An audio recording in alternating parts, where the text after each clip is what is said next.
Ahora, en C5N, durísimo rechazo de la Convención Nacional de la UCR a la ley ómnibus, improvisada y poco democrática. La convención, o los convencionales mejor dicho, fueron convocados por Gastón Manes. El máximo órgano partidario pidió a los diputados radicales que vayan con dictamen propio y advirtieron su rechazo al fondo y la forma del proyecto de Milei. Lo cierto es que la Convención Nacional entonces se reunió de urgencia. Esto fue el viernes, convocado por su presidente, como bien decía Adrián. Emitió un durísimo comunicado que estamos viendo y compartiendo con ustedes, que en los hechos implica retirar a los legisladores radicales de la negociación de la ley ómnibus con el gobierno de Milei. Allí en el texto entonces los radicales tratan a la iniciativa de Milei de improvisada y poco democrática, y de hecho advierten que la UCR está en contra del fondo y la forma de la ley ómnibus. Bueno, esta noticia nos da pie para comenzar la entrevista con Gonzalo Fiores de Viani, que es analista político. Gonzalo, estamos con Majo Sarasola, soy Adrián Salonia. Buen día. Buen día. Hola, ¿qué tal? Muy buenos días. Un abrazo grande y un saludo a toda la audiencia. ¿Cómo andan? Gracias. Empezamos a analizar esta información. La Convención Nacional de la UCR le está pidiendo a los diputados radicales que vayan con dictamen propio y que no se unan al dictamen de la Libertad Avanza, ¿no? Que no respalden el dictamen del oficialismo. ¿Qué pensás, Gonzalo? Sí, es interesante porque muestra una clara fisura dentro del bloque de la UCR. Hay sectores. Asimismo, el bloque de la UCR se venía mostrando como uno de los bloques más dialoguistas en el Congreso y más de esta oposición amigable que se ha dado en llamar, pero a su vez, hacia adentro del mismo bloque hay claramente dos posturas muy bien diferenciadas. Creo que una es la que encabeza el diputado cordobés Rodrigo de Loredo y otra la que encabeza Facundo Manes, hermano del presidente de la convención, de Gastón Manes, que la de Rodrigo de Loredo es mucho más cercana al gobierno para intentar que le salga la ley ómnibus, mientras que la otra pareciera que es mucho más opositora realmente hacia adentro del bloque, y es la que está impulsando este dictamen propio. Está claro que no hay una postura unificada hacia adentro. Hay que ver efectivamente cuál es la que termina primando, si efectivamente terminan yendo con un dictamen propio. En ese caso terminaría viendo tres dictámenes: el de Unión por la Patria, el peronismo y la izquierda, el del PRO y los libertarios y un sector de la UCR, y el del otro sector de la UCR con otros diputados también que tienen esta postura. Bien, entonces de esta manera, ¿no? Un poco lo que va sucediendo ya en las últimas horas. ¿Cuál es tu mirada con respecto a lo que vaya a ocurrir ya la semana que viene?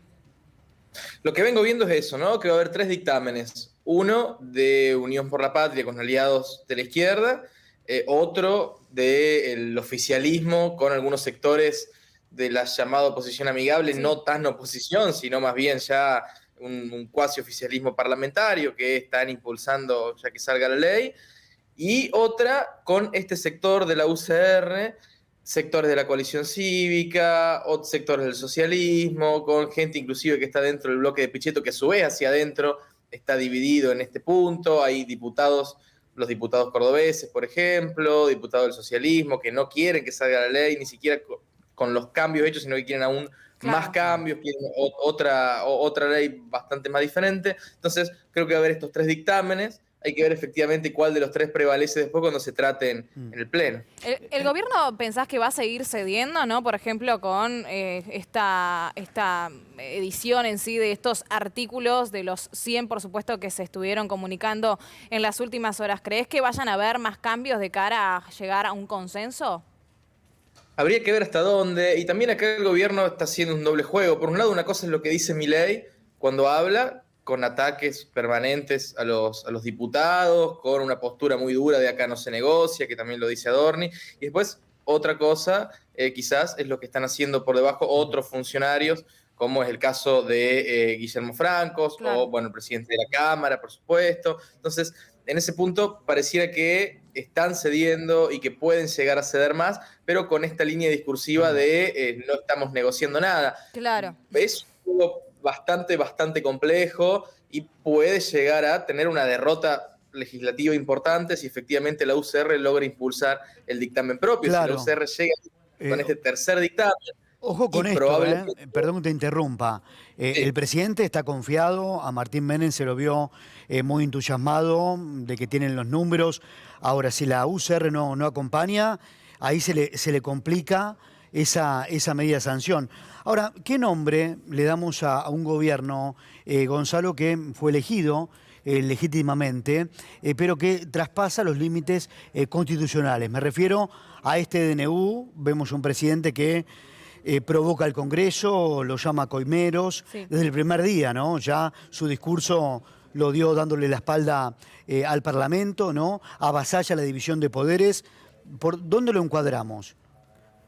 Sí, es un discurso que tiene rasgos, es un discurso claramente populista, un estilo de liderazgo claramente populista, con rasgos inclusive autocráticos, te diría. Hay muchos puntos en común con Trump y con Bolsonaro, en el sentido de que llegan mediante las urnas y llegan mediante la democracia, pero después a la hora de gobernar desprecian Claro. el funcionamiento de las instituciones democráticas, desprecian el funcionamiento, ven todo como un obstáculo a grandes planes de transformación que tienen, ¿no? La Constitución es un obstáculo, el Congreso es un obstáculo, la democracia misma pareciera por momentos volverse un obstáculo, ¿no? En ese punto son muy parecidos en el estilo de liderazgo, inclusive el uso de redes sociales, el uso de la forma de comunicar, pareciera prácticamente calcado a lo que fue Trump y a lo que fue Bolsonaro en ese punto, tienen rasgos marcadamente autocráticos en el estilo de Sí. liderazgo. Ujú.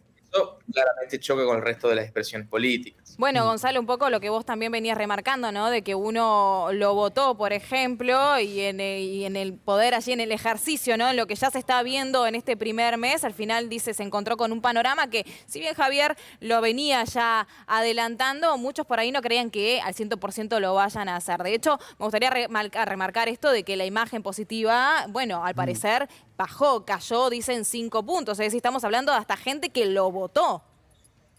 Sí, claramente. Además, bueno, recién va un mes de gobierno, ¿no? En teoría deberíamos estar aún en el periodo de luna de miel, pero es cierto que hoy en el mundo, y ni hablar en la situación actual en la que se encuentra Argentina, con la crisis económica, esta crisis de representación social muy grande, el presidente de alguna manera contuvo un poco a los sectores de reclamos del que se vayan todos, de la antipolítica, eso sirvió para contener de alguna manera, pero en este contexto de crisis y también viéndolo globalmente, Ujú. hoy son cada vez más cortos los procesos, cada vez más acelerados, cada vez más dinámicos. Eso también hace que la luna de miel se acorte, ¿no? Ya no son 100 días como era antes, quizás hoy son 10, 20, 15, 30. Entonces, también hay que ver a medida de que la imagen pueda ir cayendo, cómo reaccionan los diputados Ahora, y esta... Sí. no, termina, por favor. Entonces No, decías. decía, y esta posición amigable, entre comillas, cómo reacciona o no a medida que vaya viendo las encuestas y el cambio de humor social. Bueno, hoy con Majo contábamos lo que había señalado Adorni en la conferencia de prensa de quitarle, descontarles el día a los estatales que vayan al paro. Hay una provocación del gobierno, ¿no? Yo no quiero dejar de lado la frase de Patricia Bullrich, ¿no? En este contexto de huelga general hay que dar pelea de vida o muerte. Mirá los términos que utiliza la ministra de Seguridad. ¿Crees que va a haber mucha gente? Un líder de un movimiento social me decía ayer que va a ser la movilización en cuanto a reclamo a un gobierno más grande de la historia argentina. ¿Se va a movilizar mucha Sí. gente, Gonzalo, el miércoles?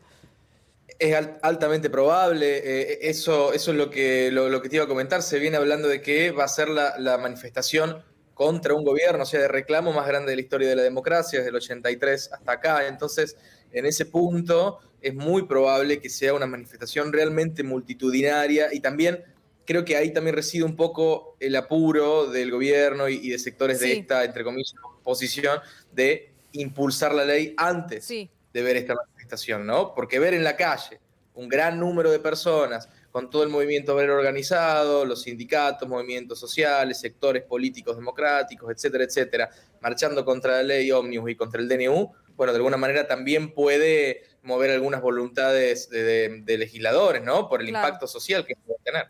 Bueno, Gonzalo, ¿vos creés que va a haber como un antes y un después de esta movilización del miércoles? ¿Va a provocar algo en el gobierno o van a verlo con otros ojos y decir, bueno, acá algo mal estamos haciendo, ¿no? A ver un poco de introspección con respecto a lo que reclama, ¿no? Porque, como decía Adrián, al parecer dicen que va a ser la movilización más grande así Sí. de la historia, en cuanto a reclamos, por supuesto, y esto habla, es un país en realidad que está hablando. Bueno, hay que ver efectivamente cuando se realice la movilización, ver los números, ver que todo se realice con normalidad, etcétera, etcétera. Yo sinceramente creo que el gobierno no va a cambiar el rumbo, el mismo presidente lo dice, el rumbo no se negocia, todo el gobierno lo dice, el rumbo que tienen muy marcado es el del déficit cero, eso es lo único que no negocian, tienen una idea y una concepción ideológica de lo que debe ser el Estado y lo que debe ser el país, una transformación misma de la matriz de la sociedad que tienen en mente y que están intentando llevar adelante, que no veo que de ninguna manera lo vayan a corregir, ¿no? Creo que se puede tensar aún más la relación entre sindicatos, movimientos sociales y sectores políticos a partir de la marcha del miércoles, pero no veo una corrección del rumbo. Sí, y además empieza, si hablamos de resistencia y el papel del peronismo, no solo se va a dar dentro del Congreso, no solo se va a dar en la calle, sino también los gobernadores, ¿no? Por ejemplo, Kicillof, que ya se los vio esta semana hablando en varias oportunidades sobre el ajuste que ya se empieza a sentir. Gonzalo, nosotros te agradecemos muchísimo, como siempre, por atendernos los fines de Gracias a semana. ustedes, hasta la Gracias, próxima. Gonzalo.